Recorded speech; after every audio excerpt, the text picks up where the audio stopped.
Good afternoon बच्चों। मैं आयुष पुरोहित उड़गांव से आप सभी का स्वागत करता हूं नवज्योति ग्लोबल स्कूल्स के यूट्यूब चैनल में। बच्चों, आज हम पढ़ने जा रहे हैं सुदामा चरित्र। बच्चों, ये जो कहानी है सुदामा जी के ऊपर लिखित है कि कैसे जब वो अपने मित्र कृष्ण से मिलने गए थे तो क्या क्या उनके साथ हुआ था, कैसा साथ सामान उन्हें वहाँ देखा, तो उसके ऊपर ये कविता है, पाठ है। तो आओ बच्चों पढ़ते हैं सुदामा चरित्र।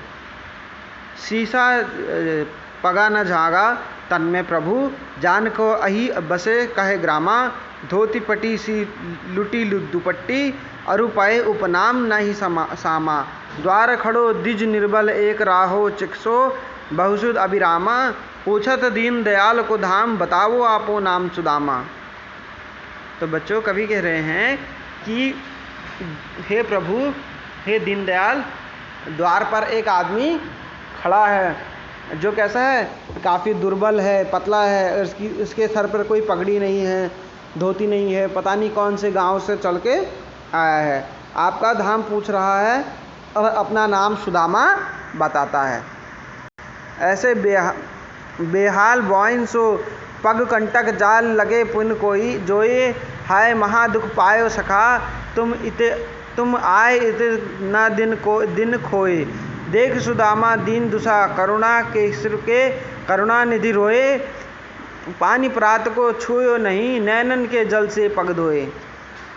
तो कवि कह रहे हैं कि कृष्ण, जब दीन दयाल यानी कि कृष्ण ने ऐसा सुना तो वो क्या हुआ, वो दौड़े दौड़े भाग भाग के अपने सखा को देखने के लिए बाहर आ गए। और उन्हें जैसे ही अपने सखा को देखा तो उन्हें क्या देखा कि उसके पैर जो हैं फटे हुए हैं, और क्या है, उसने पैरों में कपड़ों में धोती नहीं पहनी है, उसके पैर फटे हुए हैं। और इस तरह की हालत देखकर जब कृष्ण ने अपने मित्र की ऐसी हालत देखी तो उन्होंने कहा कि हे सखा, इतने दिन हो गए, तुम अभी तक क्यों नहीं आए, और ऐसे होने तक तुमने क्यों इंतज़ार किया, तुम ऐसे समय आने तक तुमने क्यों इंतज़ार किया, और तुम अभी तक यहाँ क्यों मेरे पास क्यों नहीं आए।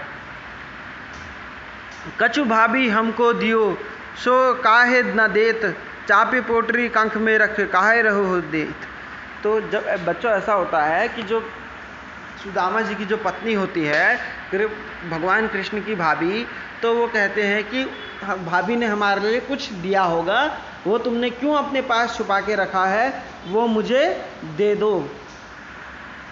आगे चना गुरुमात दिए तो लाए, तुम चाबे हमें ना दे दीने, शाम कहो मुस्काए सुदामा सो, चोरी बान में हूँ जो प्रवीणे, कोखरी चिकन में चाप रहे तुम, खोलत नाही सुदरस भाने, पाछियल आनी बाज तुम तजो, तसई भाभी के तुम दिल का नहे।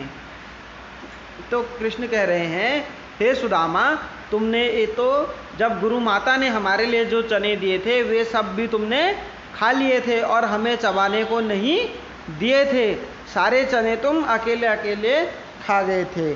और ऐसा कहकर कृष्ण मुस्काए और कह रहे कि सुदामा, तुम चोरी में तो काफ़ी प्रवीण हो और आज भी तुम्हारी ये आदत नहीं गई है कि तुम अपने कांख में यानी अपने बगल में कटोरी को पोटरी को छुपा रहे हो, जो भाभी ने हमें दिया है वो मुझे दे दो।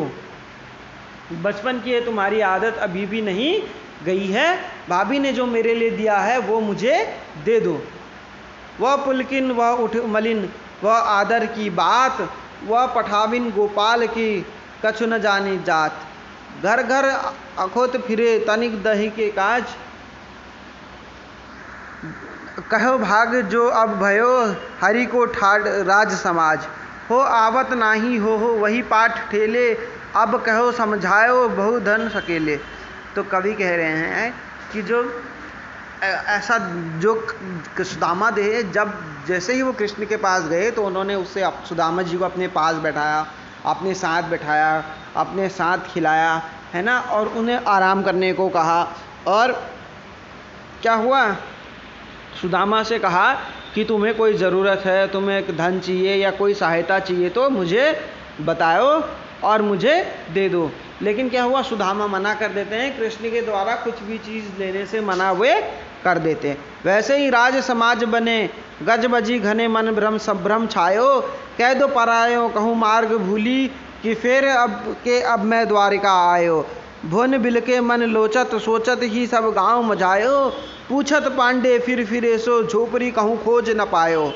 तो कवि कह रहे हैं कि सुदामा जी तो बड़े खिन्न थे, है ना, कि कृष्ण धाम से वो आ रहे थे और कृष्ण ने उनको कुछ नहीं दिया और उनका मन बड़ा दुखी था। लेकिन जैसे ही वो अपने नगर पहुंचते हैं तो क्या देखते हैं, उनके नगर की जगह द्वारिका जैसा एक सुंदर नगर है, और जहाँ इनकी झोपड़ी थी पहले एक बहुत बड़ा महल है।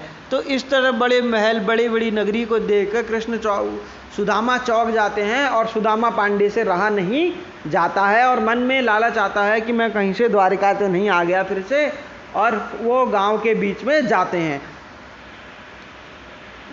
के टूटी छिनी तो कहीं कंचन अब सुहावत, के पग में नहीं होती कहू ले गजरात ठाटे महावत, भूमि कठोर पे रात कटे कहीं कोमल, सेज पे नींद ना आवत, के जुरती कदो सावा प्रभु के प्रताप में ते देखे ना भावत।